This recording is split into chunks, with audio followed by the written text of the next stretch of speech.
যতক্ষণ খাওয়াইতে পারবেন ততক্ষণ আপনি ভালো, যতক্ষণ আপনি দিতে পারবেন আপনার মতো ভালো আর কেউ নেই, যতক্ষণ আপনি কল দিতে পারবেন আপনার মতো ভালো আর কেউ নেই, যতক্ষণ আপনি তেল মারতে পারবেন আপনার মতো ভালো কেউ নেই, যতক্ষণ আপনি পাম মারতে পারবেন আপনার মতো ভালো কেউ নেই, যতক্ষণ আপনি রাতের ঘুম হারাম করে সকালবেলা উঠে রান্না করতে পারবেন আপনার মতো ভালো কেউ নেই, যতক্ষণ আপনি বলার আগে চা রেডি করে আনতে পারবেন আপনার মতো ভালো কেউ নেই, যতক্ষণ আপনি নিজের শরীরের ঘাম জড়ায় জড়ায় চুলার সামনে রান্না করতে পারবেন আপনার মতো ভালো আর কেউ নেই, যতক্ষণ আপনি নিজের ঘুম হারাম করে অফিস চাকরি ব্যবসা করবেন আপনার মতো ভালো আর কেউ নেই, যতক্ষণ বাসা ভাড়া দিতে পারবেন বাজার খরচ দিতে পারবেন আপনার মতো ভালো আর কেউ নেই। 2টা মাস দেওয়া বন্ধ করেন, এই দুনিয়ার আপন মানুষগুলাই বলবে কি কইরা করাই ফেলছো।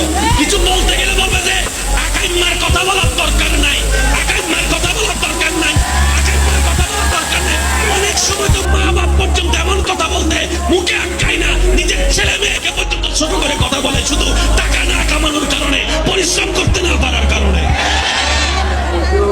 দুনিয়া কি দিবে? যতক্ষণ দিবেন ততক্ষণ।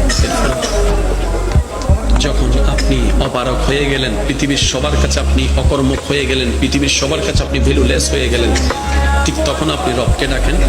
রব বলবে যে বান্দা আমি তোর জন্য আছি, তোর সাথে আছি, আমার রহমত তোর সাথে আছে।